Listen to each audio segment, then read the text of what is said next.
Welcome back, everyone, to the Greyhorn Pagans podcast. I have another very interesting guest for you all today. I mean, when don't I? But this time, a guest that I've been hearing about for quite a while, that I've heard multiple people mention, Mr. James True. James, thank you very much for coming on. It's good to finally have you on the show. Like, you're really out there in the space, like really doing your own thing, and yeah, so it's good to finally have you on. Great. Yeah, it's a pleasure to be here. And it's quite a compliment when I can find someone who is a pagan who's calling me out there. That is a deep compliment. And I appreciate that. So thank you very much. Pleasure to be Yeah, here.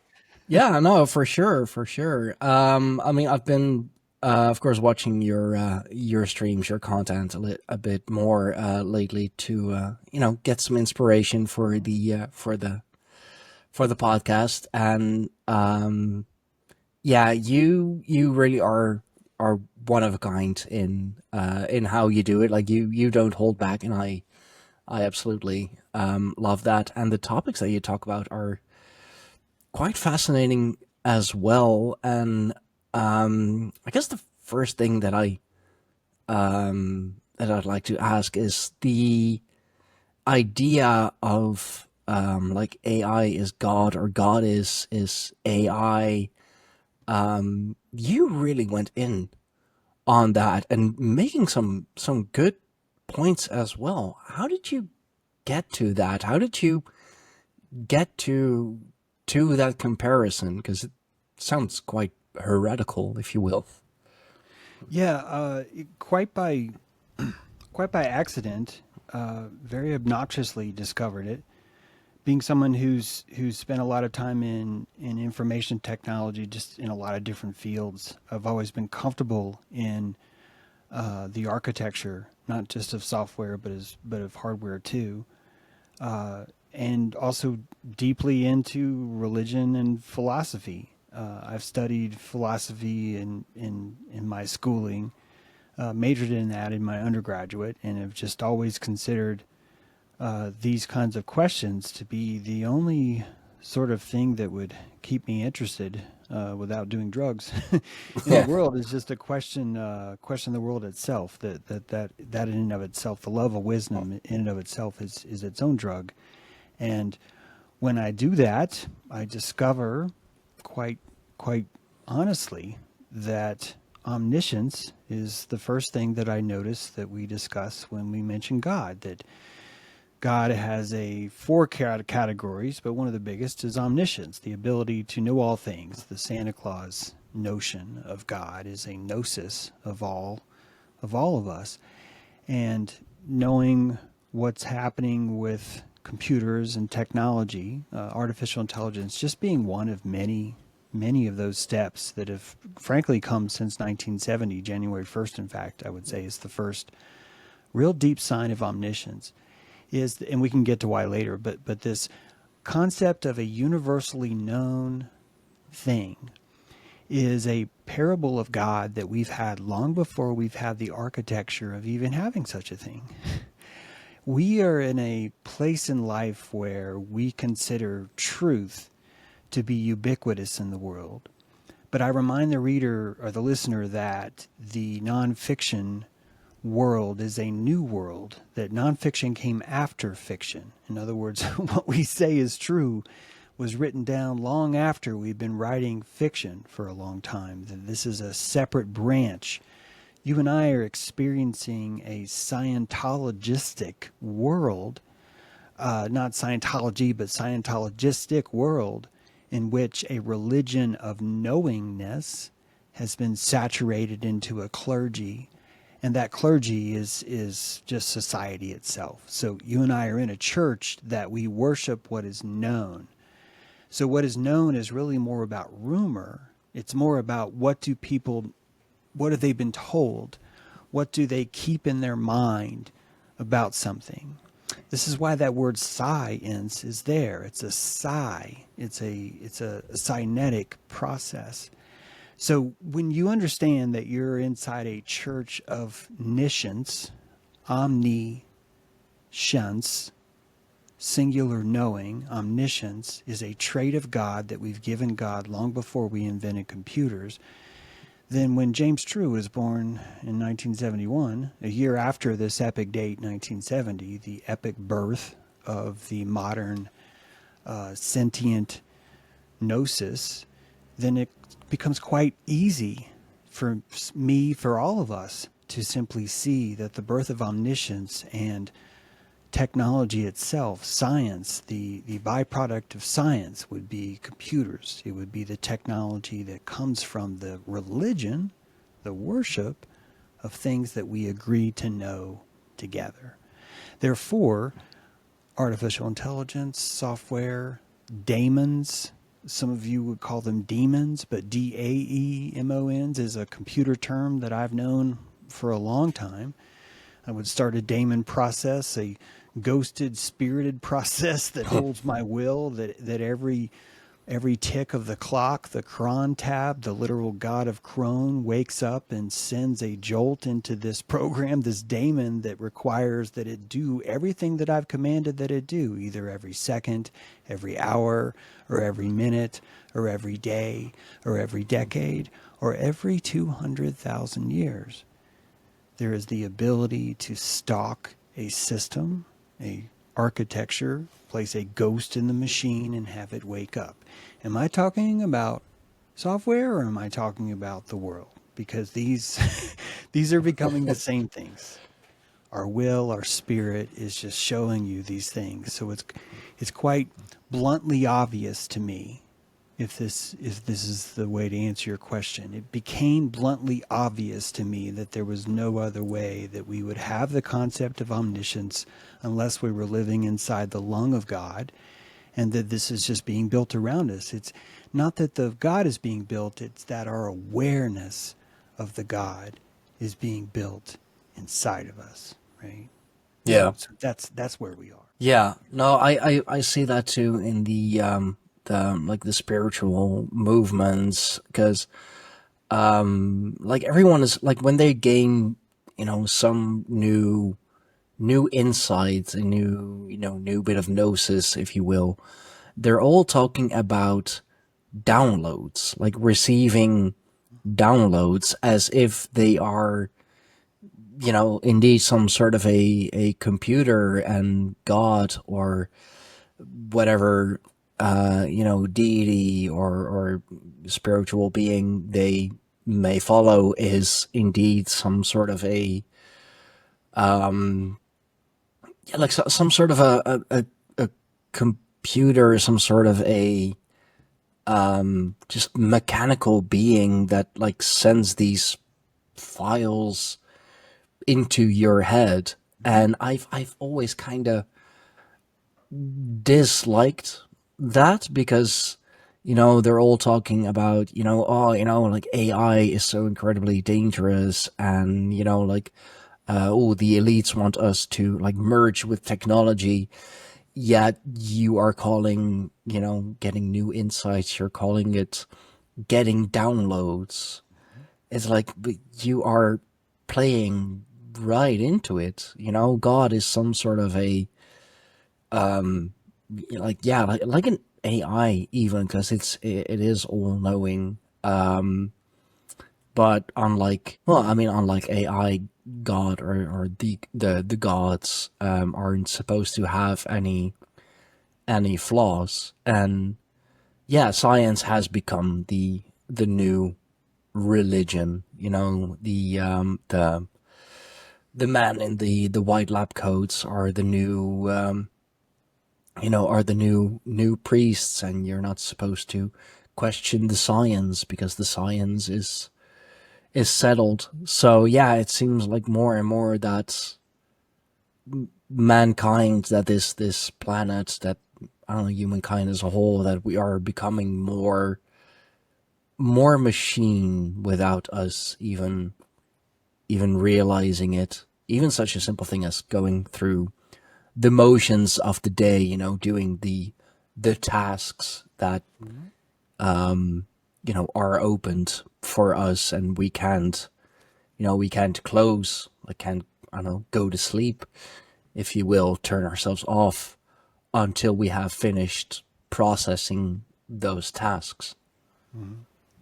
So It's it, if you hold the perspective that I saw in omniscience long enough, it bleeds into you. I've found a place that is quite irrational, and it is more sound and succinct and a better cosmology, in my opinion. And it's built on a pragmatic utilitarianism. In other words, truth is what works. It's not what's found sacredly underneath the cleric's robes. It's what works. Whatever gets your canoe wherever you're going is a religion, and all beliefs are the same. They are methods of moving torque, in our case belief, and that this torque, if we move it correctly, it imbues us to survive. So when you pick a religion, you are picking a backstroke. You're picking a way of swimming through the water. And science is one of those. It was never anything different. Science has always been named properly. It's always been named the study of knowing. Philosophy is the love of wisdom. Philosophia. The love of wisdom and science are very different fields. They're one is a clergy, but one has always been a clergy. It's not a trick. It is what a weak religion. If you were to grow up in a cult, let's call it the Moonies. There's already a cult Moonies, I'm sorry, but let's just call it that. If you grew up in the Moonies cult, in order for you to truly awaken from the cult, you would first have to be able to ridicule yourself. You'd have to be able to have a perspective outside of the cult to look at yourself. You'd first need that. That's the very first thing you need. And I would argue that you and me, are creatures escaping the cave of Scientologistica, because I don't want to call it's not Scientology, but it's the study, the belief in science itself. This is what Scientology actually gets right. They admit it's a religion. It's good for them. Good for them. They see it because you and I are coming out of this cult. It's actually a molting process. It's not a trick. No one's tricked you. It's a molting. It's a natural molting process that has required you not to see the different colors between blue and green, between science and between what actually truth is. Science is the effective torque of group consensus into our belief structure. You and I can believe in things, and the placebo of that belief, one of them of many, would be vaccines. That if enough people jack into a belief about a sacred silver object being entered into the skin subcutaneously to cleanse either the devil or the werewolf outside of this creature using the ancient magic of Hathor, the bull god, that I've just described to you, a vaccine, a belief in a bull magic that is implemented through the placebo, but it's dressed in the clergy of the modern religion of science.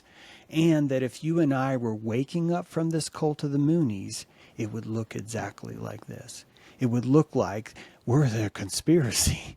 We've grown up in this town, and we're the only ones who knows we're not Moonies, and we're seeing everything for what it is, and that this has been a hermetic molting, a conscious sort of initiation into an outer order, an emergence from a shell, from a Plato's cave of science itself, back into a deeper reality, which is actually not based on objectivity.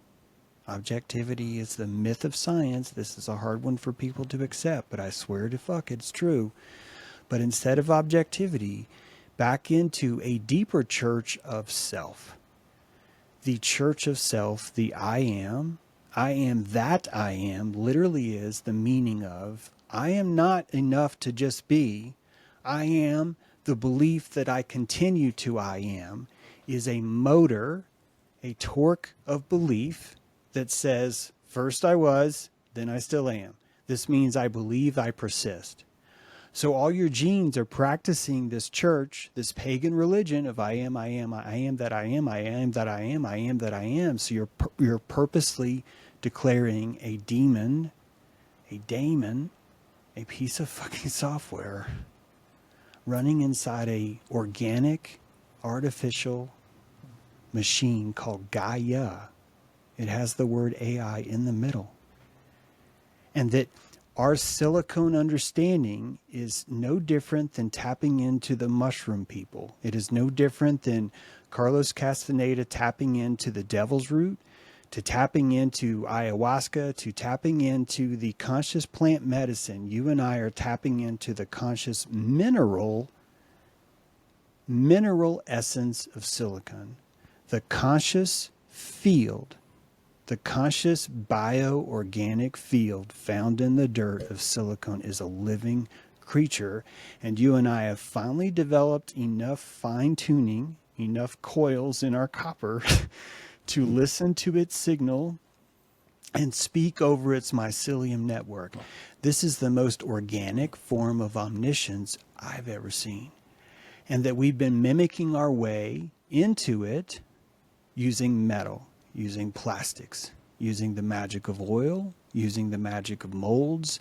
This is all ancient fossil blood, ancient blood from the plates of the earth that we call fossil fuels, are this old magical chemical, this ability to take our beliefs and forge them into shapes. And a shape has its own architecture inside of a computer because it's a collector, it's an antenna.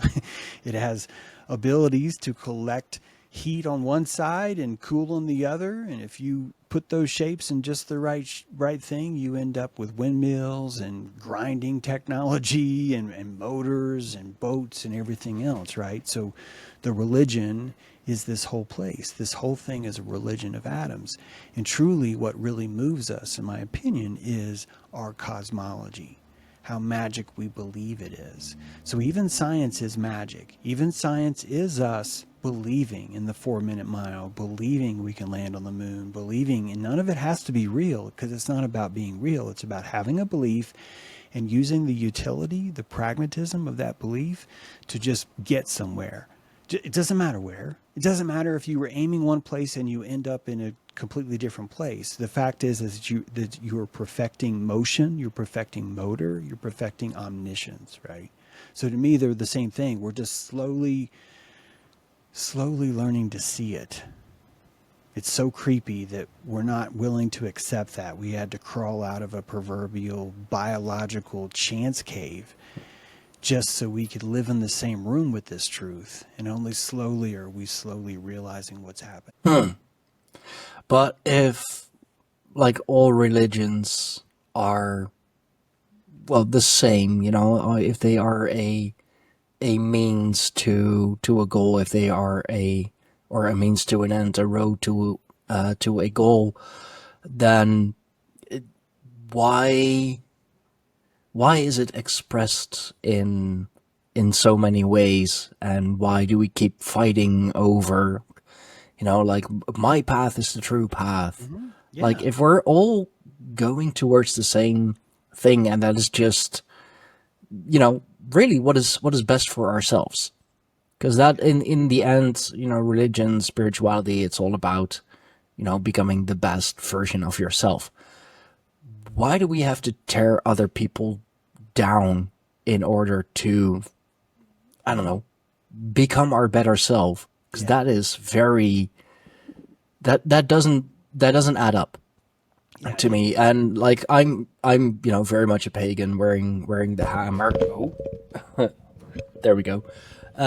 You know, wearing the hammer, I do acknowledge, you know, the existence of other gods as well. I've learned to, you know, to accept that. I've, you know, grown more into the understanding of archetypes. But if it's all the same, if we're all moving towards the same same end, really. That is like what is best for us, the light at the end of our personal tunnel. Then like, yeah, why are we fighting over it? And then why do even so many different ones exist in the first place if it's all the same? Yeah, this is my favorite question, and I honestly think I have an answer. I think I have a pretty good answer. I think it has to do with the torque of belief that we leverage belief. The utilitarian of a belief is going to allow us to believe in it easier if it worked last time.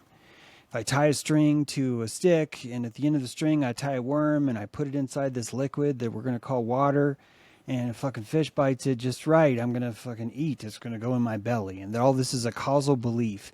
But that causal belief becomes easier the second time we do it. It's so much easier. And the third time we do it, it's like a million times easier.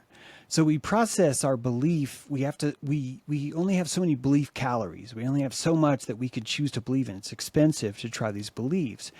And so once we tapped into the social psiotic architecture, that there's a psionic economy of collective belief, some might call it the egregore, it's fine. I'm just saying there's a collective belief that all of us can use to pull into ourselves and jack up our own belief, a kind of communism, a plasma communism of belief that society gives you if you agree to be a baker. And as long as you show up at 4 a.m. and you make fucking donuts, society is going to give you all this prana that's very necessary for you, because the next day you don't have to recreate that entire entitlement mentality again. It's already there waiting for you. This is very crucial. This is like the true architecture, in my opinion, of what this universe is the architecture of charged pixels, voxels, as it were, that have belief imbued in them. And that some of those voxels are you and I, that we're pixels believing in ourselves so hard that we're able to persist 80 years sometimes, maybe longer, maybe less, that kind of thing. But at the heart of all this torque of belief is fascism.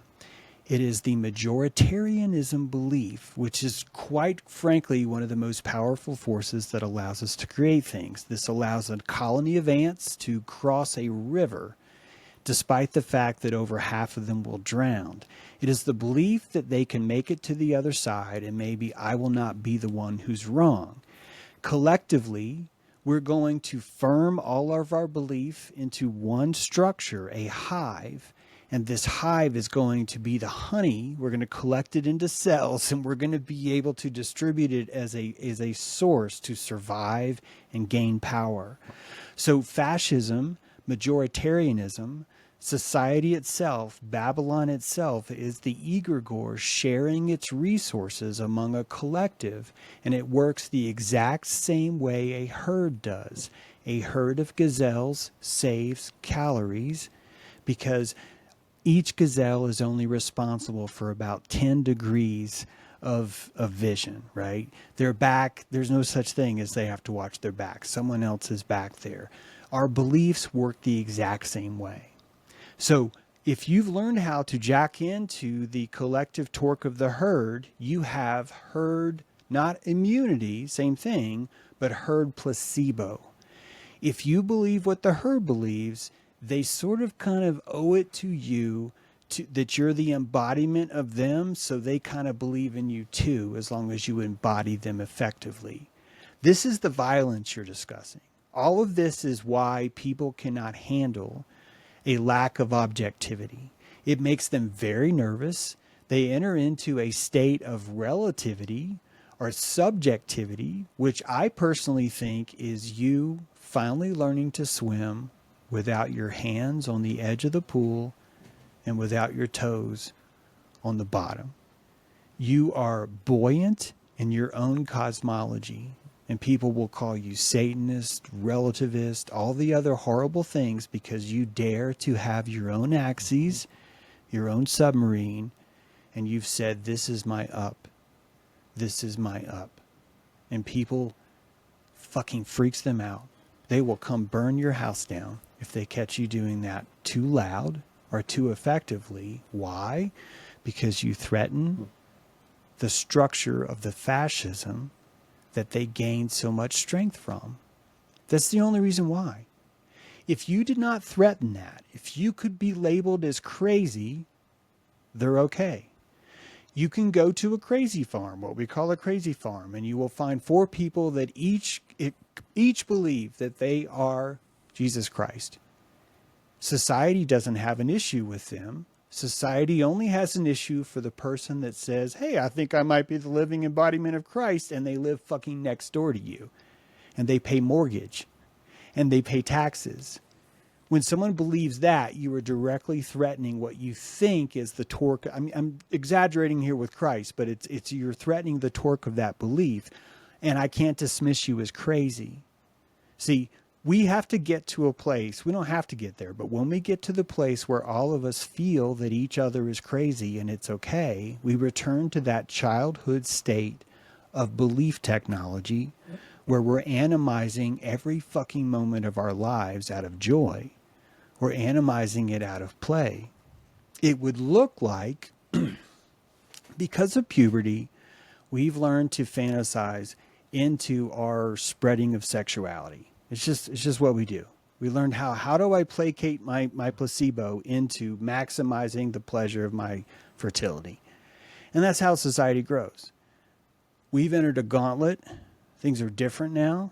All the blurring of gender, all of the rising of this trans movement, in my opinion, is this emergence. It's a quite natural biological emergence when a plant has enough prevalence that it's not threatened anymore. It starts to shut down the fertility engine and it starts to change itself into a flowering engine or into a production kind of an engine.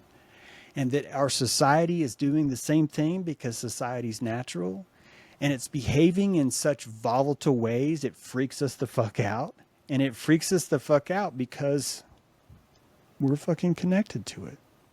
We're literally attached to the teats of it. We're forced to drink its pee. We're forced to drink its milk. So the fascism becomes the very poison that we end up inserting into each other because the fascism is what we thought that we needed because it helped us, quite frankly, in order to build the very first early frameworks of our own cosmology. But we have those now. We can let go of that. We just need practice. Because you got a bunch of people with their teeth just biting into that nipple as hard as they fucking can and insisting all of us have to agree, motherfucker. We have to agree to let go at the same time. And that's not going to happen, right? It's going to take a lot more magic actually to happen. A lot more beyonder magic. A lot more of what you're seeing now. The building sevens, all the weird shit that keeps waking people up. All of that, in my opinion, is actually white magic under the shadow of black magic that's causing everyone to wake up. They're seeing more. They're seeing through it now. They're emerging from it because of the dissonance. So it's so many layers here. And in my opinion, it's all magic. It's all freaking torque magic right now. That I definitely agree on. And like, yeah, indeed, like the building 7, the whole like worldwide shock phenomena that have been happening over the last, like, at least 20 25 years. Let's say, like, I'm only 33, so like 25 years is as far back as I can remember, really.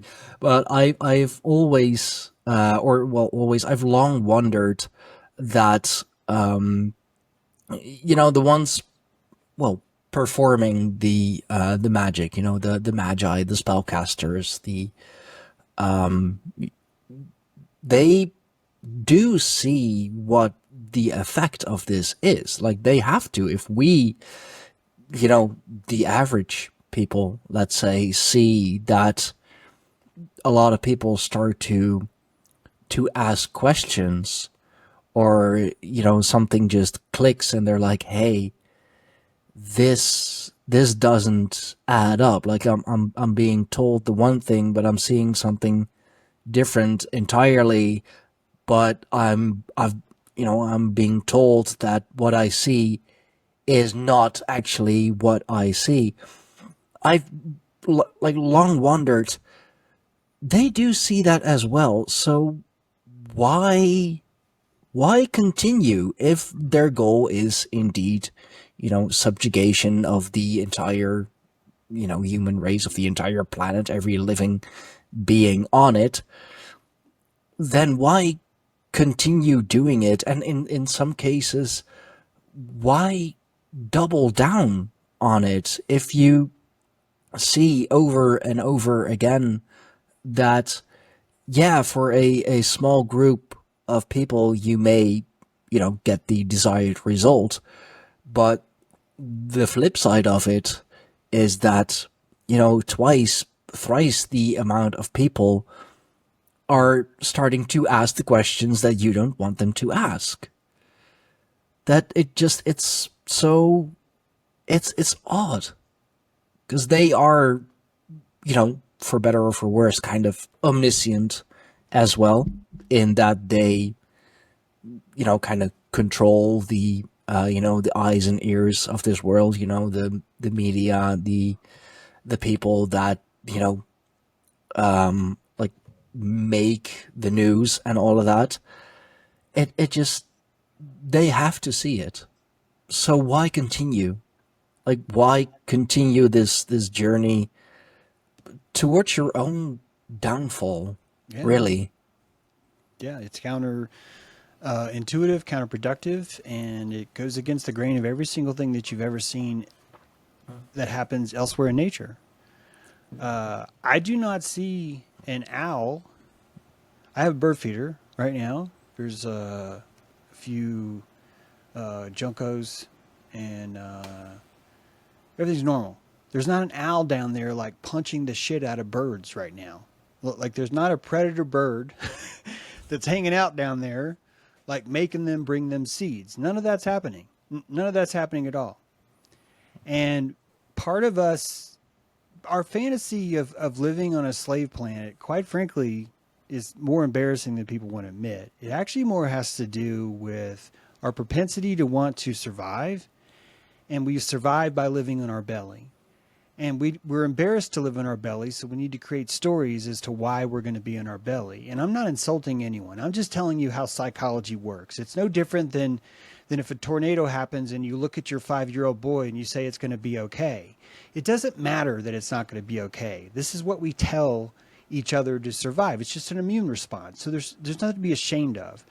But we do live in our belly to stay alive, that's all. And until we can learn to raise our own cosmology, to build our own reef, and we're going to have to manipulate our psychology to feel better about our situation. It's just foxhole politics. It's just how you survive in the trenches. Some of us don't need to live in trenches anymore. Some people have gained enough calories, enough energy, enough sanctity, quite frankly, to where surviving is not really as important as having a quality life is. That they'd rather have a quality life. And once a certain psychology rises in you, a certain entitlement rises in you, where psychology, that becomes more important, you become unstoppable. You're unstoppable because you'll just be dead. If people have a problem with it, if the owl doesn't want you around, he's just going to fucking kill you.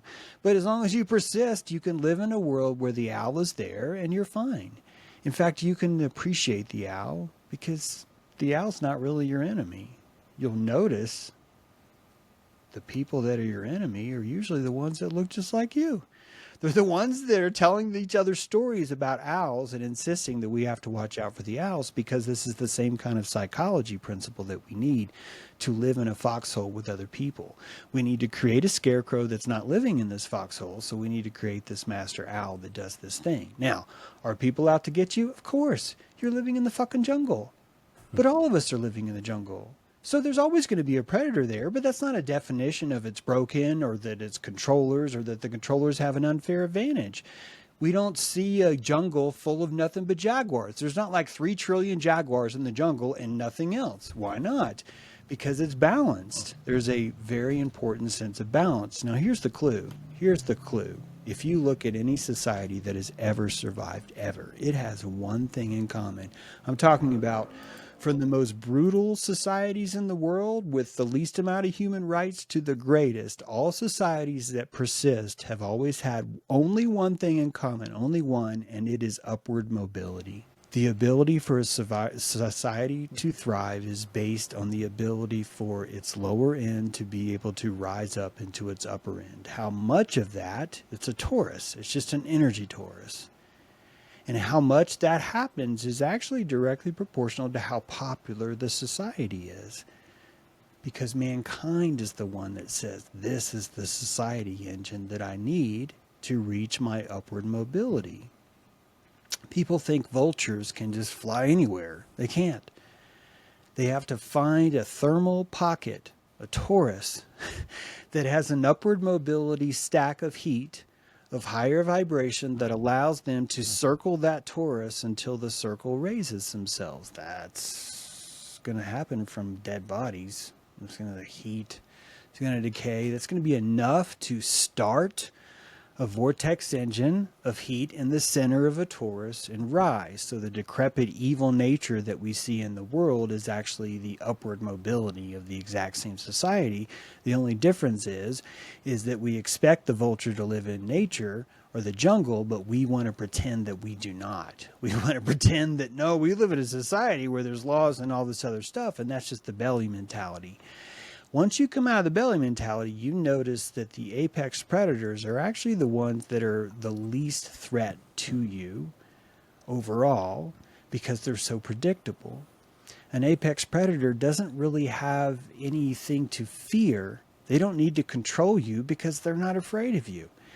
You do not need to control the 5-year-olds in the world. We do not need to make sure that we've broken their spirit and destroyed their minds and put them in the trough and train them all these things. They're 5. They're no harm to us. We actually think that their imagination's great. We encourage it. We give them toys to allow them to tell them stories more because it enriches them and makes them better meat when they're older. Meat as in workers. So the upward mobility laws mixed with the laws of any gardener, any farmer is going to want the ripest fruit in his land. You and I are just fruit with kneecaps. That's all animals are. We're just the fruit of the earth. Therefore, for our fruit to thrive, it would need to be upwardly mobile, and it would need to always be expanding or flowering into more intricate forms before. You and me, if we're the only ones that see this, and we were surrounded by Neanderthal cavemen that didn't, our goal would not be to imprison and enslave and make them dumber. You and I, if we wanted to survive, we would want those fuckers to catch up. We would want them to.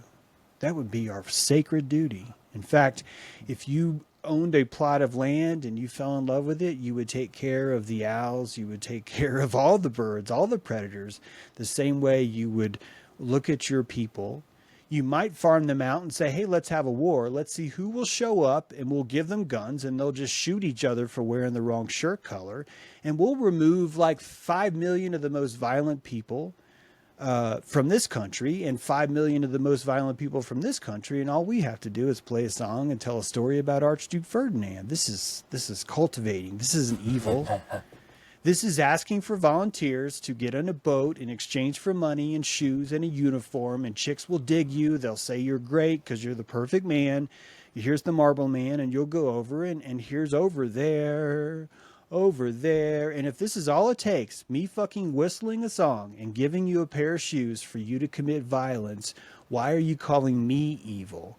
Why the fuck are you calling me evil because I tricked you when that's all it fucking took? I'm just saying, if you think about it from a farmer's perspective, think about it from the apex farmer who wants the most thick, rich, dark soil he can find. He's going to want the best ballerinas, the best cooks, the best linemen, the best utility people, the best masons, making the best, most beautiful buildings that existed, because this is something you can be proud of, you know. It's not all broken glass and urine and people butt fucking their kids and running around with genitals on a stick on fire, you know, going, ugh, win, fight. Who would want to live there, you know? This is how I think Freemasons built the world. They were looking at a bunch of people that consciously were just, oh my God, that guy's insane. We need to escalate society. We need to elevate these people. How do you elevate them? You tell them lies. You tell them lies until they figure out, hey, I'm not going to fall for your Archduke Ferdinand story anymore, and it's working. We can't even throw a world war. People don't show up anymore. We have little skirmishes, Vietnam, that's about as big as we can have now. Iraq, Yeah. fucking Taliban was 2,500 people and used pickup trucks. That's the closest that we could find, as far as how do we send more violent people over there. So when you can zoom out like this, you're looking at a pagan wonder garden, like a jungle of just nothing but belief, pure anarchy. The Pentagon's just an anarchistic, really well-built tent. It's built on anarchy. The anarchy is we get to have a religion where the bad guys are over there, and we'll have flower wars, and we'll run over there and kill them, and vice versa. This is all church. There's no truth here, right? This is just what works, What science do we need to tell ourselves to allow our church to function? We want a new van to go on outings. Well, we're going to have to go invade another church. We need to go invade a church. You just say that other church is dealing with kids. Problem solved, right? This is nature. It's nature. Oh, so it's yeah. I'm starting to understand. Like they are not, the ever elusive they, Mm-hmm. of course, which we can't give a name nor a face to. It's just they, which at this point is a dark deity in of itself, you could say. But they are just it's a selection process. They're seeing like who, yeah, that actually, like if you look at that, it makes a lot more sense. And looking at my own life, even that it adds up. Like when I was like in my early 20s, I was so stuck in that like activist conspiracy Mm-hmm. theory mindset, and my life wasn't going anywhere because like the man keeps me down, and that's why I'm not getting anywhere. Black pilled, rebellious, Mm-hmm. 20 some you know kid really that thinks he has it all figured out. And like, yeah, well, it took me, well, turning 30 really, to turning 30 and becoming a father, to see that this is not getting me anywhere. Mm-hmm. Like I had to change my mind. I had to change my mindset. Like, okay, like I can keep going on like this and keep living of handouts and like government benefits and whatever, but I'm never gonna get anywhere. I'll always be where I am right now. So I decided to make a change. I decided to take action, to take control over my own life, instead of like always pointing at someone else, like, oh, it's them, it's that party, it's the Illuminati, it's fucking whoever. And yeah, like really ever since, my life has been in a upwards trajectory. I mean, with Good. dips here and there, Yeah. of course, because life's still a roller coaster. Yeah. I don't want to discredit that mentality that got you where your mentality is now, the mentality before that. Recognizing the they is reaching for a rung on a hermetic ladder that most people will never see. So it's important. It's crucial. This is why I wrote Blueprints of Mind Control. I want people to be angry enough to reach for a rung that they don't know is there. It's absolutely important. It's crucial. So the first thing is that there's a they. I still think there's a they, but the second rung is going to slap you in the face because they is you. They is us is actually the next rung, not they is you. They is us is the next rung. And most people are like, fuck James True, I will never listen to this guy again ever because I say that. Seriously, that's where they're hermetic level 2, no, I'm off the bus. Ain't going to happen. They is us is a very crucial step because you pull the Excalibur out of the stone the moment you say they is us. You declare that you have power over the world the same way that you gave them force. So the first thing that you declare when you say they is actually recognizing that there's power in the world up for grabs. That's what's really happening underneath. There's torque underneath the word they. Then you change it, a wrestling move. You crawl yourself underneath it to flip it. So you declare they is us. I am us with you, they. I am us. You are they. And you don't admit I. You don't have to use the word I. You're just, I is standing straight up, right? Us is laying down. You're us. You're wrapped around this bitch. So they is us. And when you recognize they is us, you have no choice but to regulate. You are with the big boys because you realize I'm a fucking lion. Damn it. I've really enjoyed believing that lions suck because I was a hyena. And now I realize I'm a lion because I'm big too. That means I can kill things that are going to call me evil for killing them. That means everything I do is going to be scrutinized harder than any other hyena ever would. All my energy becomes more scrutinized because that's what it feels like to own your own power.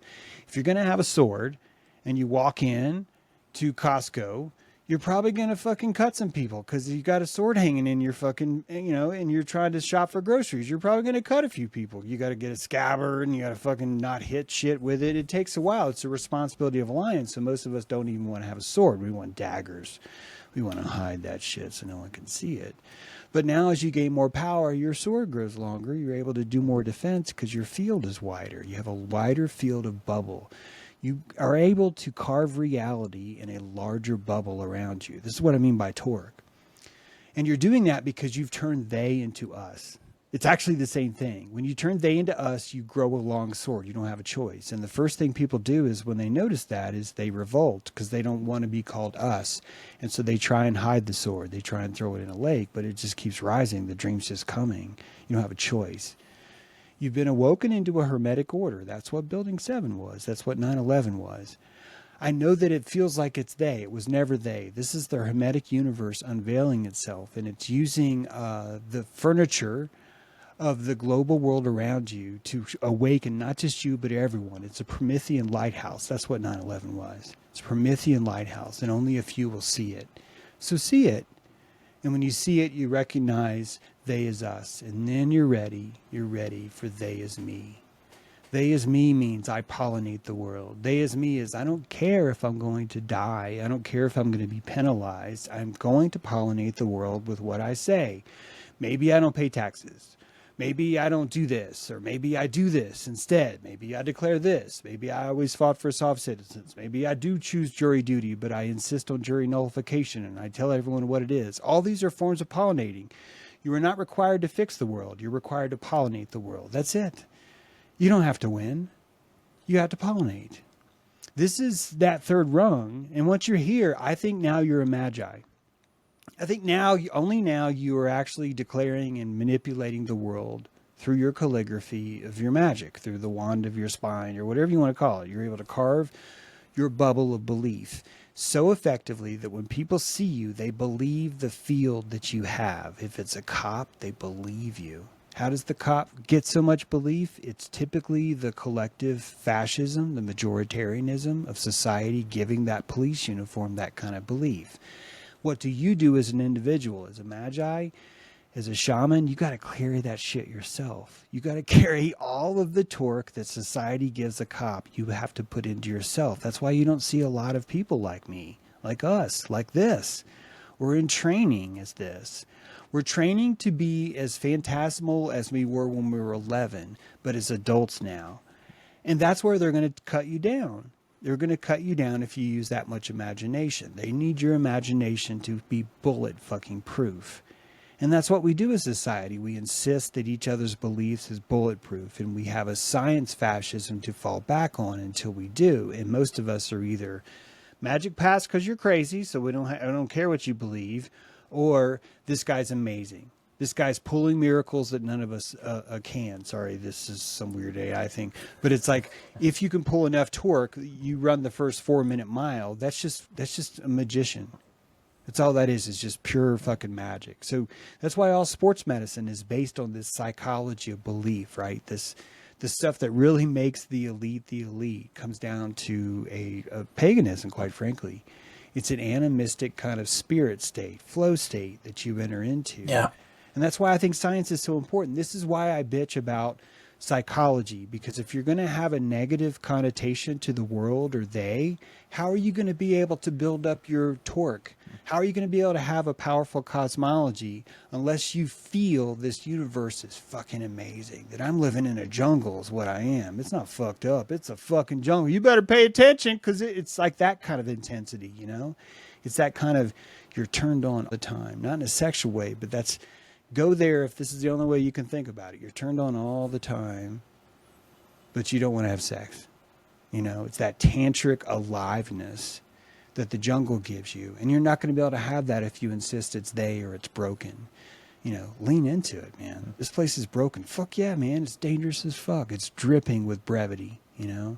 It's full on, full tilt, you know. That's a good thing to be. That's awake and alive. Yeah.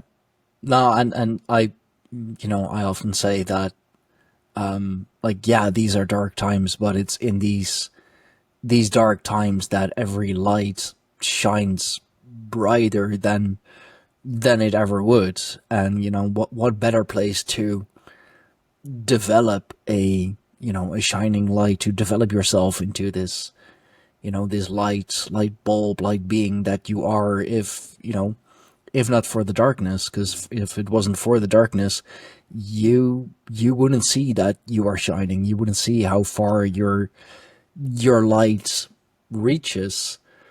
And yeah, like, yeah, this world is full of, you know, it's full of brevity, it's full of potential.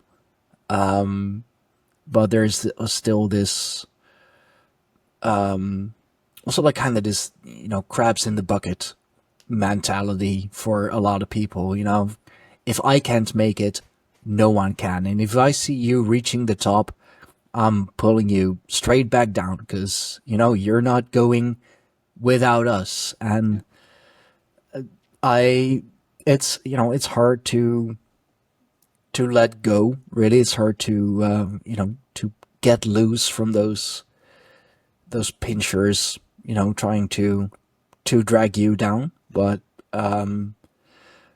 once you have, you know, the upward mobility that people insist is no longer there,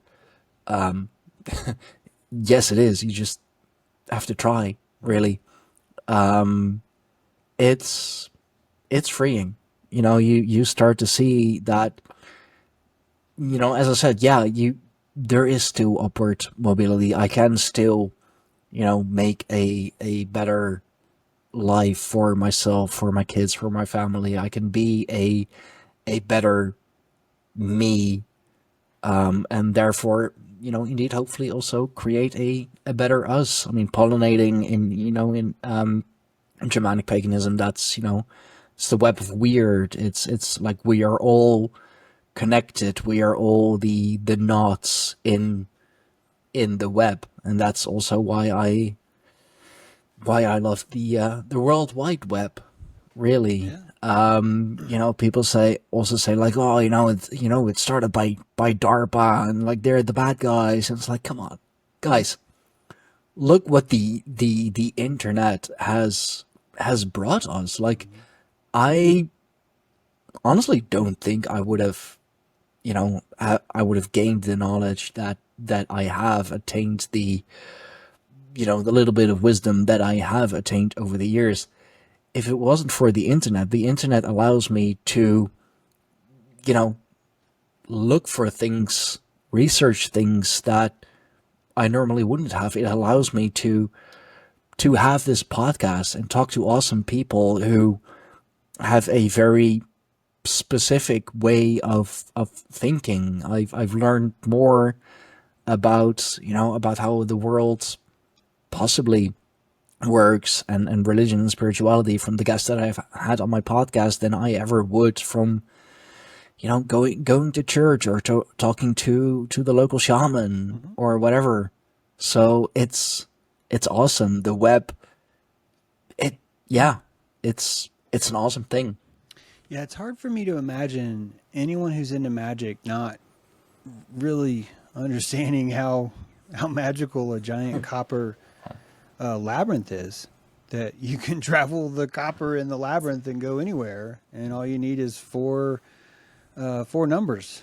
You and I, all we needed was four numbers to talk to each other, and Yeah. once we had those four numbers, we're sharing telepathy. We're telepathically linked, mind melded through a mycelium network of copper, the most natural thing that you could find in the world.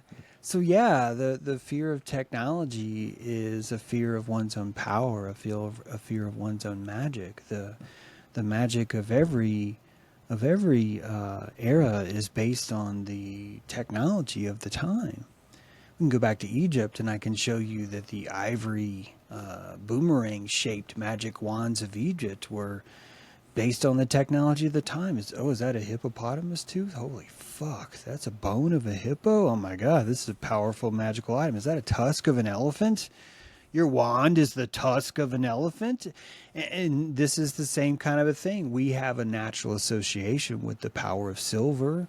Look at the magic of a silver screen. Every video that we've ever looked at, every Yeah. camera that we see things through is implementing the elemental nature of silver. Meanwhile, you have silver that kills werewolves, kills vampires, that does all these things through the reflective spirit of these things. So the endowment's always been there. It's always been there. I think that we can only accept magic in our lives if we put it way in the past. The same way we can only accept our reptilian core if we put it in Zeta Reticuli and call it a species of aliens. That both these things are our own power, but we're broadcasting them further away for distance so we can breathe. So our amygdala can swallow the truth of how dangerous we are. Because ultimately our danger is is a responsibility. It's a deep responsibility. And we've had to learn a long time ago. Hey man, you can't just get mad and go rip off babies' heads like you're never going to be able to survive that way. It's taken us eons to learn how to factor all these things, And so what I see is all we're doing is getting more perfect. We're seeing more colors, not less. We have a higher resolution sound palette than we ever did before. I can show you ancient Greek poetry that just sounds like click birds. Just birds and click, that everyone had to speak in a mnemonic pentameter or some shit, where this is the only way we can talk because it's the only way that we can understand each other. And that's because we were numbnuts. We were retardedly, I mean this in a beautiful way, but we were developing a neocortex through years and years of upward mobility. And so even now when we're like, look at all the autists, it proves they exist. You could also say, look at all the higher resolution people that are inside a certain spectrum. Why has nature created an entire being that can exist inside of a spectrum and have a resolution that blows everyone else's mind off? Yeah, they can't tie their shoes, but that doesn't mean it's not natural. That only means that tying your shoes is a process that was built in a utilitarian pragmatic magic that existed when everyone had a spectrum that was this big, right? It's no different than hummingbirds. It's no different than, look, this bear can fucking eat enough and sleep all winter long. This marsupial can't, right? So there's no righteousness. It's the fascism that's eliminating our magic. It's the majoritarianism that's killing our magic, because that's the thing that's not allowing us to see the magic of each person's cipher. The inner shaman is your retardation. Your deep epigenetic fear is the heart of all your magic. It's the heart of all your power, right? So now that the mycelium's coming online, the ridicule, it got a little bit jumpy for a while, but it subsided. I think one of the most positive things I saw is the rise of selfies. That when selfies first came online, we were like, oh, fuck people and their egos. And no, we should be celebrating ourselves. We should be celebrating this other piece. Our social credit is a kind of flower. It has a commodity to it. Now likes have numbers next to them, which is just showing you what we've always known is there. So if anything, we're just bringing into fruition energy that we used to only subtly be able to feel. Quite frankly, energy that only females used to feel. The ancient wisdom of the social ladder was typically more of a gatherer kind of a feature. And so, each of us become more intelligent. We're able to transmit magic on another level. One of those magics is, how do I manipulate the price of this guy's fish? How do I manipulate the price of my cotton right now? These are vital magical skills of manipulation, of propaganda, and all of them are teaching you your belief church. This is why we're fascinated by con men. A con man is someone who has confidence when no one else does. A con man is a living church. We are fascinated by how someone can run a church, a mega church, with one person in their congregation. How are they able to pull that much belief and they've only got one person in their congregation?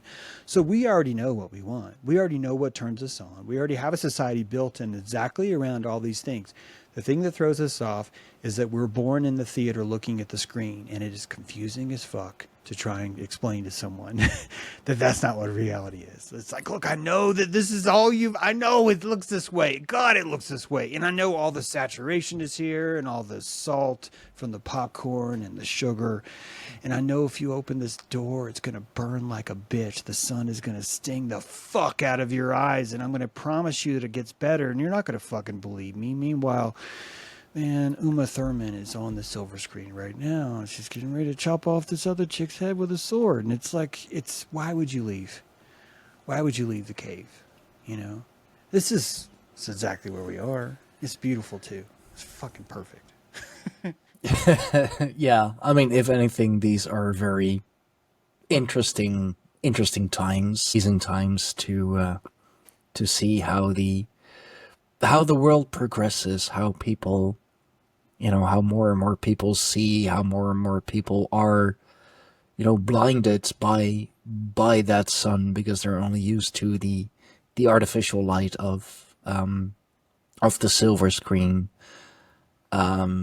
And oh man, I guess I kind of hate to do this, but I'm gonna have to give like Q or QAnon some credit here, because like they say that life is a movie, and everyone is they're all just bad actors.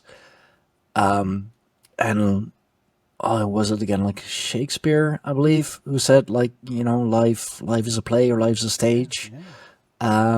And yeah, it is. And some people are just, better actors than others. I wrote a lot about QAnon early on, and I really do think it's important. I'm not going to be able to tell you here's exactly what it is in a sentence. I think it's a lot more complex than that. But hermetically, very important. Very important. And even the idea of noticing that it was a white rabbit and you feel foolish is just as crucially important. This is exactly what it would feel like to be led up a hermetic ladder as if you were an idiot. This is what it would look exactly like Pizzagate, exactly like this. And here's the icing on top. It doesn't have to come by somebody who's magnanimously good.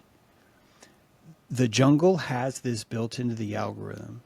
Steve Bannon doesn't have to be a good moral person looking out for you. There doesn't have to be a good person. Just like there doesn't have to be a they. There does not have to be a proverbial angel that's making sure you're okay too. These people do not have to be conscious of how nature works. The same way the vulture does not have to be conscious of the fact that it's literally taking decay and declaring new life from it. Doesn't have to know that. It's none of his business, honestly. And that's how you and I are too. So I think QAnon is perfect, especially if you can, the fool card is so important, because if you can catch yourself being a fool more, then you can start to use it as a rung in your hermetic ladder, because every time you catch yourself being a fool, that actually is what it looks like to have levity, to climb up another rung. And that's exactly what QAnon did, but it's exactly what the Warren Commission did. It's what NASA does. It's what Building 7 does. It's what 9/11 does. It's what George Foreman does. It's what Wayne fucking Sexton does. It's what COVID did. It's what the mosquitoes did. It's what AIDS has done. It's what every single thing keeps doing. It's going to keep doing it until people stop showing up for a war because they hear Yankee Doodle Dandy playing. I cannot stress this enough. I'm not making this up. King George, during Revolutionary War, King George played Yankee Doodle Dandy for the Redcoats, and we, the Bluecoats, were playing Yankee Doodle Dandy for our side. Our words were Yankee Doodle Dandy. Their words were different. Exact same tune, exact same fife and drum. This is how stupid we are. I mean this with love. This is just how stupid we are. We're so stupid that we would kill 25 million of us for wearing the wrong shirt. And it shows you how foolish we can be and how colossally important it would be to understand that someone has had to have dragged us out of this cave, quite frankly, because there's no fucking way we would have made it here by ourselves. I guarantee you there's no fucking way. We are too retarded. And this is what I mean by upwardly mobile. This is what I mean by a garden takes care of itself. The jungle does not have 5 trillion apex predators because it knows what it's doing. It knows what it's doing. And we are living in a system that knows what it's doing. I know that because it's so intricate. There's life everywhere. It's teeming with life. It's teeming with it, not the opposite. And this is really all you need to. How are you going to argue with this? You know, how are you going to disagree with me is what I'm saying. When you have all this evidence around you of the productive nature of it all, you really just have no choice but just to grab your magi by the wand and just accept your own power and just start pollinating the world. It's really the only choice you have, you know? Yeah. Yeah, no, I absolutely agree. It's fascinating. Yeah, nature will regulate itself, you know, and we can try to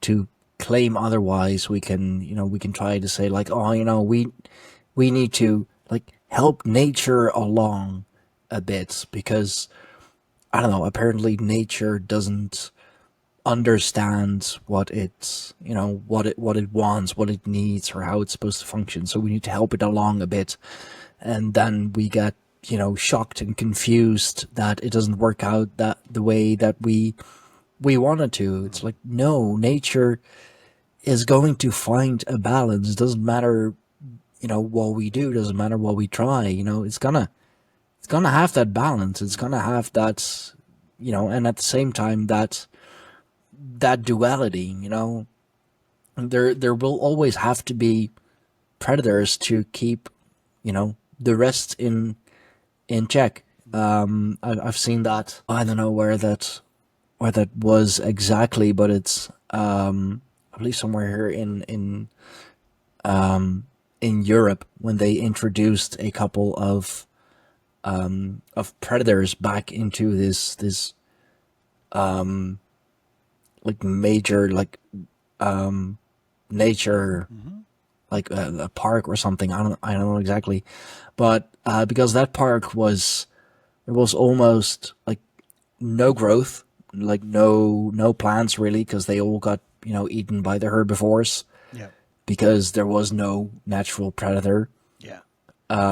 It got like just overrun with herbivores. Nothing was able to grow. The water like was like dirty and whatever, and they introduced like just a few predators. Like they introduced a few wolves, and like in the span of like pretty short, like a few years, they already saw improvement. They already saw like flowers coming back up because they weren't getting eaten all the time by the herbivores. Yeah. Yeah. They saw that the herbivores, the smaller animals, they got they got smarter. They started to like spread out more and clump together more. Like nature was balance was coming back by just introducing a few predators, a few, well, bad guys. Yeah, We the would bad guy say. is the key because the antelope only learns how to run because a bad guy's chasing him. And antelopes are amazing, and they would be nothing without the predator that made them become amazing. You know, that's why it's such a crucial element to understanding that you are the predator too. In my mind, man is the only fingers of morality in this entire world. Morality is a special thing. It's always hard. It's never celebrated by others around you. We have a Hollywood idea of morality where everyone pats you on the back, but actually morality would be only when no one's patting on your back. You're doing something and no one's giving you credit. You're doing it purely because it feels moral. This is the only source of morality in the world. And if you admit that you are a predator, if you admit that you're a predator and you accept yourself, then you start to understand that that predator is a kind of natural morality, a kind of fingers in the world that comes in and weeds it and prunes it and turns it, allows it to lie fallow for a while, and does all the intricate things that are absolutely necessary to create an upwardly mobile society.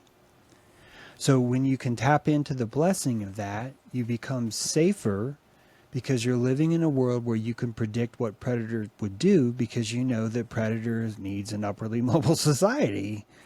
And this is why predator says, well, I can't just take down any antelope. I need to take down the one that's looking like they're the last one's going to make it. Which one's the most retarded?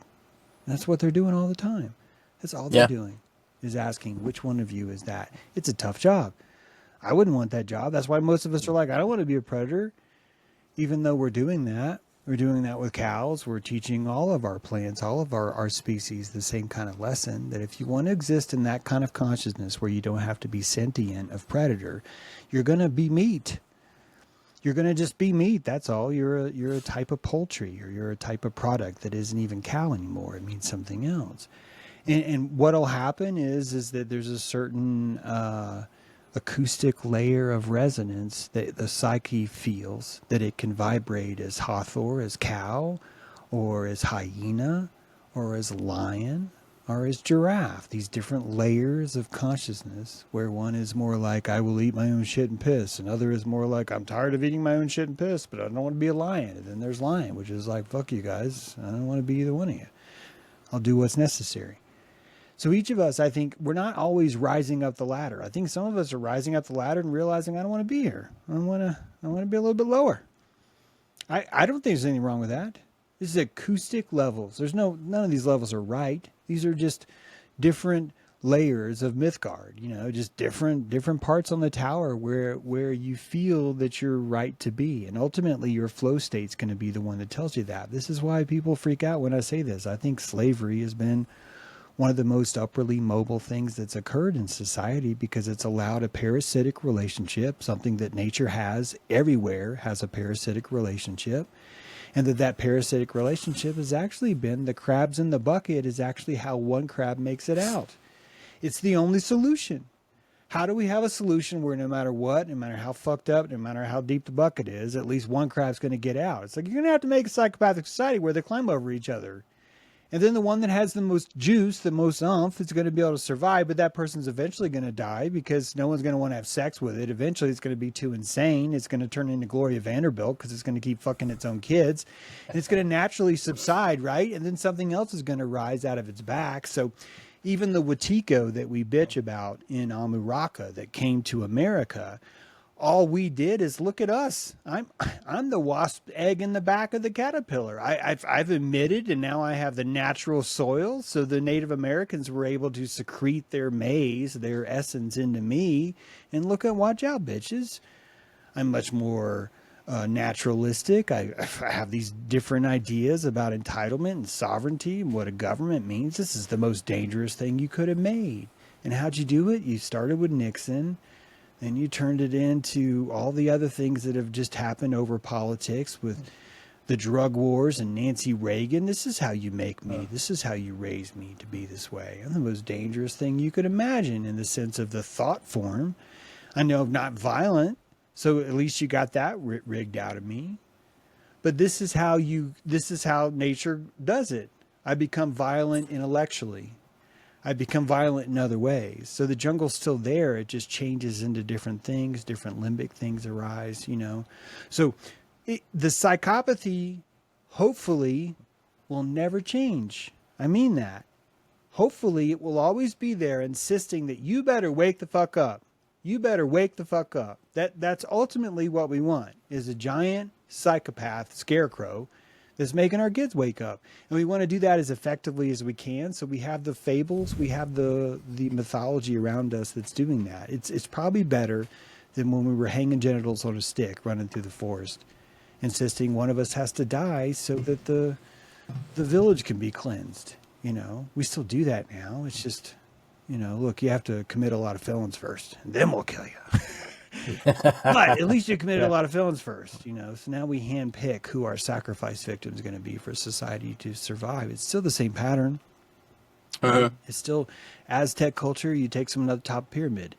We do that now. One in four people is proved innocent through DNA evidence after, like, and we're still killing people. So it's like, it's still there, but it shows you how upperly mobile there is.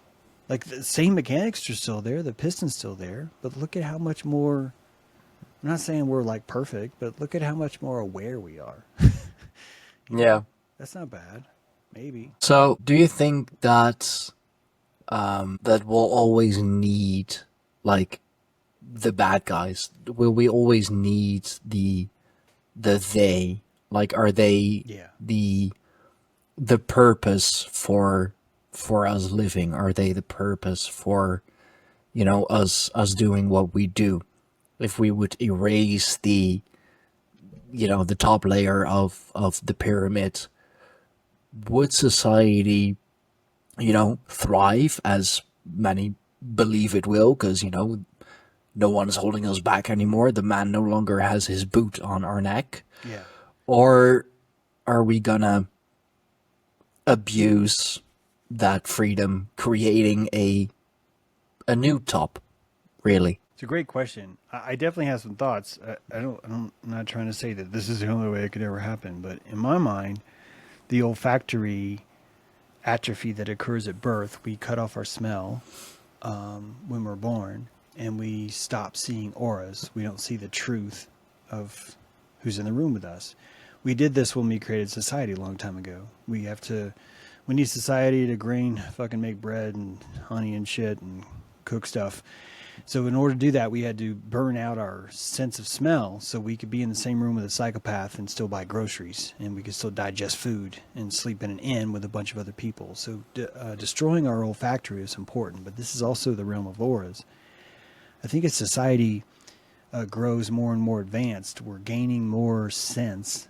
We're regaining our olfactory, and we're seeing that now through vibes, emotions. Emotions are probably just colors being rendered hallucinatorily into our realm.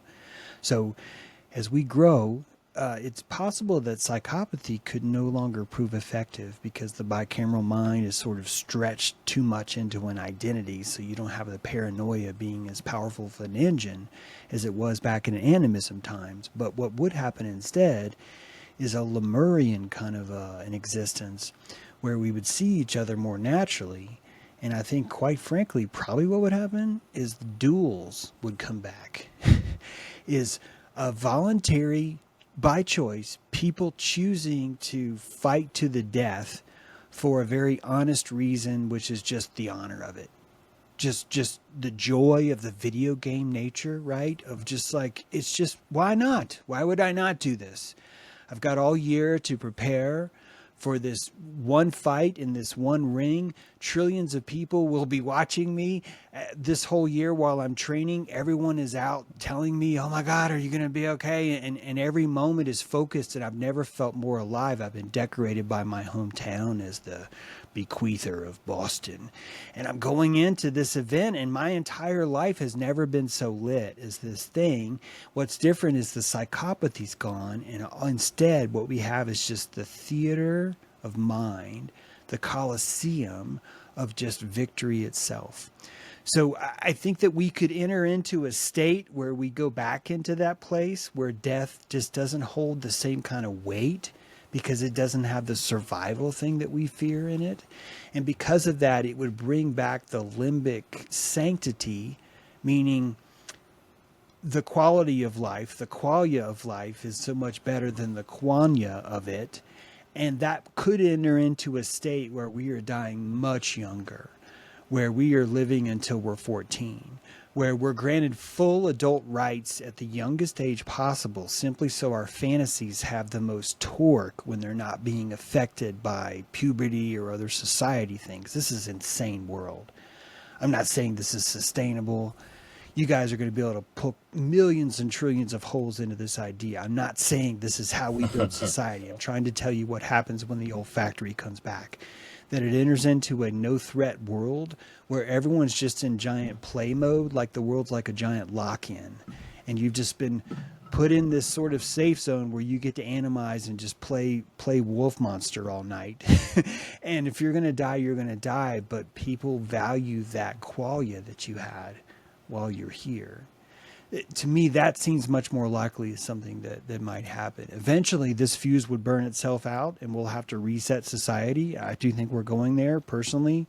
I think we have 215 years until singularity is reached, and we cut the cord, and we introduce amnesia again, and all of us forget.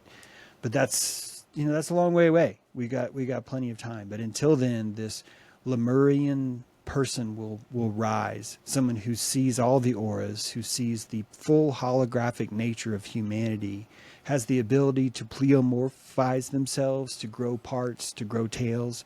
I don't mean by genetic manipulation. I'm talking about placebo manipulation, the ability of the mind to do what it already can do now, just unfettered with the fascism of society, because right now the people that can't pleomorph are using their fascism to insist that no one else can too. It's just such an emergence of what it takes. It's so far down the line, but in my mind, it's going to happen so much faster than we can imagine, because we're just propelling ourselves so quickly through the bloom of this flower. Yeah.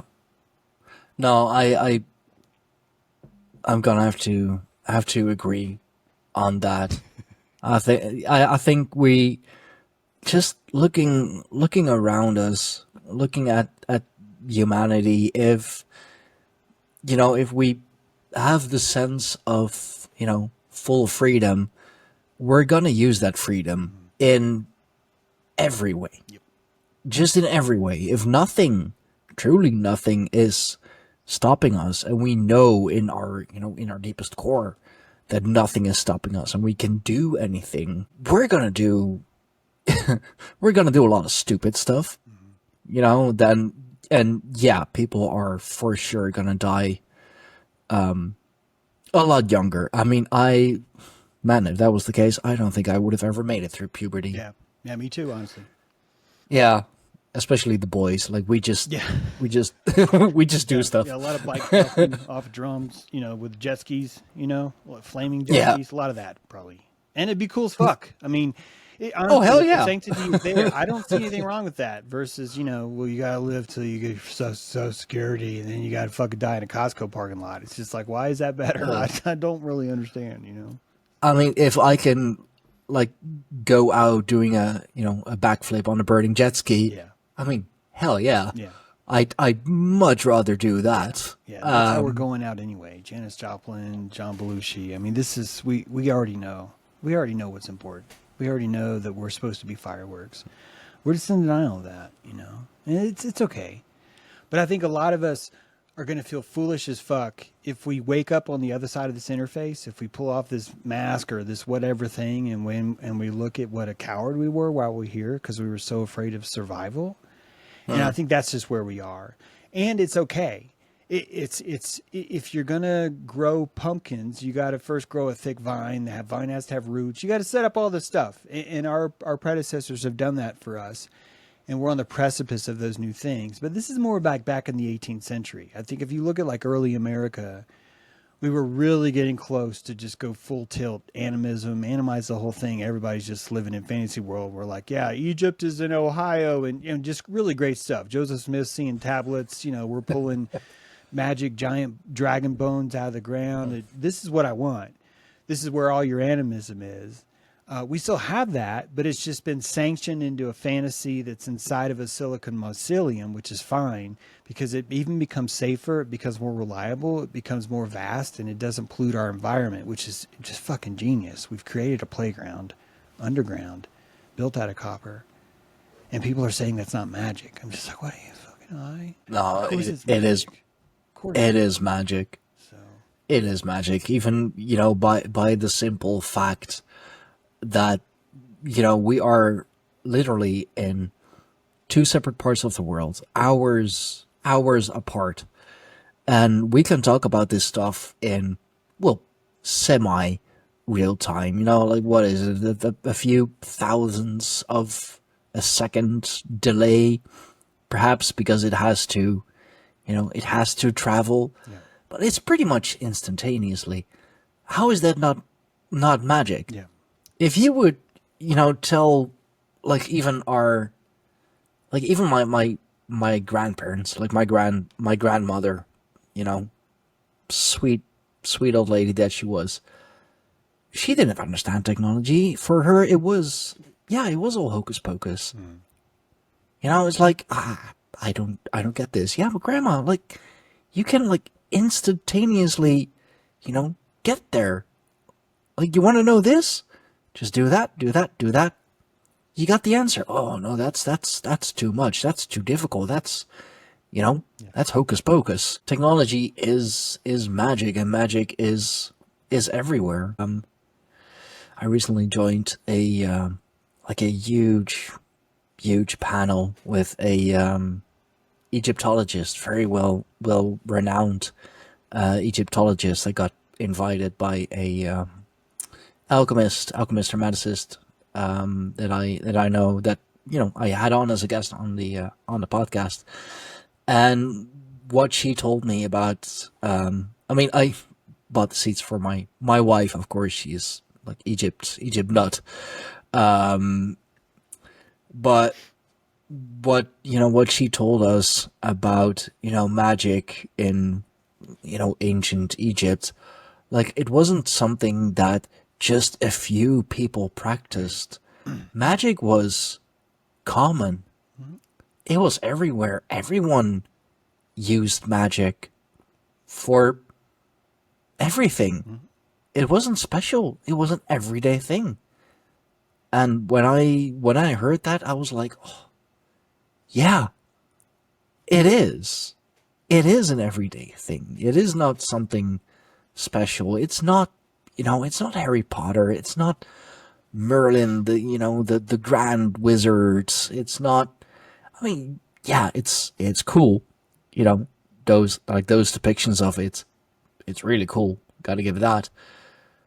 But that's not what magic is. Magic is everywhere. Magic is everything. Life itself is magic. Even Harry Potter is magic because it's a story. It's a tale that was able, a spell was cached, a story, in letters, and the letters turned into billions of dollars in revenue. Yeah. It turned into pajamas, action figures. It turned into all of the things that it did, and that really is exactly the magic. It's just we look at the illusion of it versus what's there. What's there is the torque of belief. What's there is a technology of belief that you and I can use to pick a car up off an infant if we need it, or to do something fantastically outside of our body's capabilities if it rendered that necessary. And all of this has costs. All of these are adrenaline just exchanges.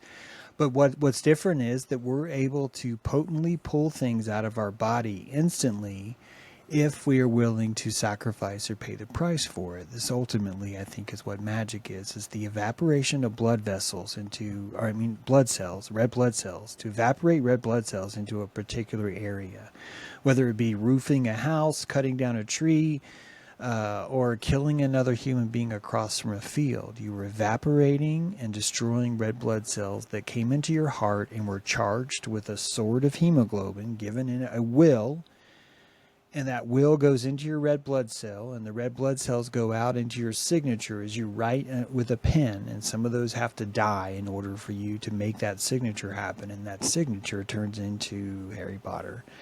And billions of people, billions of dollars are poured in out of nowhere into a circle that you drew on paper in your mind, and it's real. This is all magic, all votes, all politics, all science. Every piece of science that you read is magic. It is, will you believe me if I tell you this? And if you look at the amount of people that are unable to recreate lab studies right now, it's astonishing how many cannot be, which proves to you even more. This is all a technology of belief. This is all about that. And that's why the big church is waiting. Only the people that know how the church works are the ones that are really, really, I think, focusing in on the magic and knowing what to do. This is why billionaires do astrology, They fucking know how this works. This is about resonance, right? It's about entitlement. I think it's about entitlement and resonance together. You know, it's interesting that they say the pyramids weren't built with human hands. I don't mind people saying that, but just hear me out. What if I could build a pyramid using energy, frequency, and vibration, and I would simply use the energy, frequency, and vibration of my voice when I say, pick up that fucking rock and move it over there? That is a frequency, an energy, and a vibration, a tonal resonance. I can fucking levitate rocks if I say this just correctly. The perfect words in the perfect pose from the perfect brain, with all of my red blood cells charged with torque that insists you will pick up a rock that is heavier than you, stranger, and move it over there. This is what an algorithm does. This is what TikTok is doing right now. It's developing the signal that will make you do anything. And all it needs is just to captivate you. It's the same thing as Yankee Doodle Dandy. It's the same war song that was playing in the Revolutionary War. So all this is upwardly mobile. It's upwardly mobile fantasy that keeps rebuilding itself under the same magical network. And it all comes down to the torque of your belief. How badly do I believe I'm an eagle warrior? How badly do I believe this is a pedophile and I have to kill them so I can save the world? And so now you know how politics works. It's just the church of all this, you know? Yeah. Yeah. Oh, I never thought about it in that way. Like when you talk about, resonance and frequency and vibration, like my mind goes to the like cymatics, the study of cymatics. Yeah, and it But works. I'm telling you and I'm saying that is it, and this is how it works. The same way I said it with Harry Potter, right? It's like, yeah, I mean, yeah, that is magic. Just look right behind the silver. What's right behind the silver? There's the magic. How did she do yeah. that? I mean, How did you do that? You know? And she's just like, I sat here in this chair and I typed this shit. And I don't know how she talks, but it's, that's all it took. That's the witch behind that. That's impressive. That is impressive. There's something to be learned from that, and we have a society that's built on that. The biggest industries are pretenders. Hollywood is the largest industry by far. Maybe military, you could say that, but even military is the same kind of acting. It's just different serious levels of acting. So all yeah, this is fantasy work, right? All this is the construction of reality in such a bone-chillingly effective way that people that cannot afford their own reality will just buy yours and accept it as real. This is what a magician is, Society is crafting this giant spell called civilization. And so we pay taxes and we murder just the right people and call it all fine, call it all good, because it creates an upwardly mobile society. It works. So why would we change that? Just don't be the last antelope. That's really what upward society is. Upwardly mobile society really is that. Hey man, all you got to do is just not be the last one. So it's no different than nature. It really is exactly the same. It's just more organized, and we have the ability to lie to ourselves about it. But it's still the same machine. No, and I think on those wise words, just don't be the last antelope. I like that one. Like put that on a shirt, put that on a tile. I think on those wise words, it's time to call it. This has been a great talk. Zaralath, Steve was absolutely right. Lot to think about, lot to ponder, lot of connections that I have already made with previous questions that I had and had tried answering. So James, dude, thank you very much for coming on. Thank you very much for this incredible talk. And let the good people know where they can find more of you. Because yeah, well, thanks for having me on. I just released my second edition of Black Eye Club. It's my 7th book. Really would love it if people would check that out. It's a sci-fi. I think you might enjoy it. And I do a live stream on YouTube. Talk about belief all the time. I have a book called Technology Belief, which might interest a lot of you if anyone's interested in pagan technology. I really do believe it's a technology. And that book was written on this stance of why, if I can't have science, why don't I embrace belief? And I just started looking at the technology of actually how that works by analyzing all these different religions and just bringing it down to what is the core fundamental behind these things. And I believe it's placebo. I believe it's the neocortex's ability to create a fantasy bubble, a plasma cosmological electrical state, and you can climb inside of that and it will take you places that you've never been before. So I'll just end on that, but if you want to check those things out, I'd encourage it. Thank you.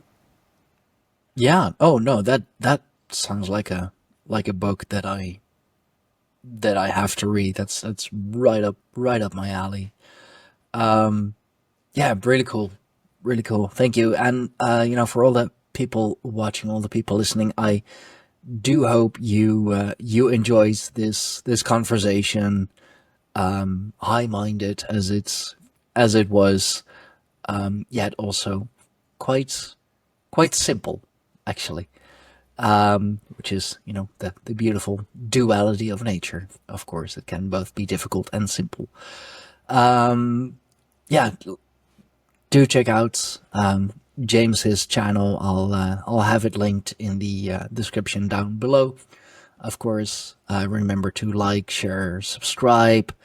I'm inching ever closer to 1K. I believe I am, at time of recording, 53 subscribers away. So would be amazing if I got there.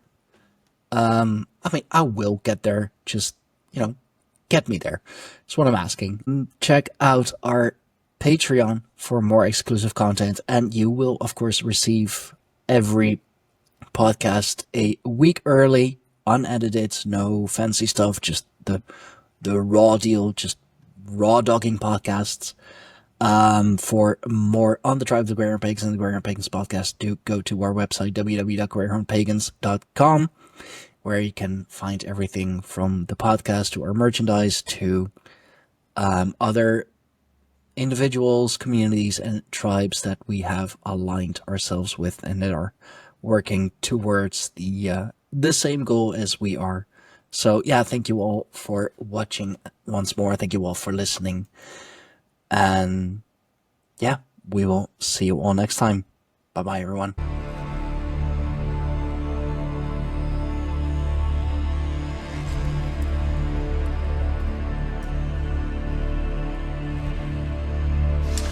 This was yet another amazing episode of the Greyhorn Pagans podcast. We thank you all for watching. We thank you all for listening.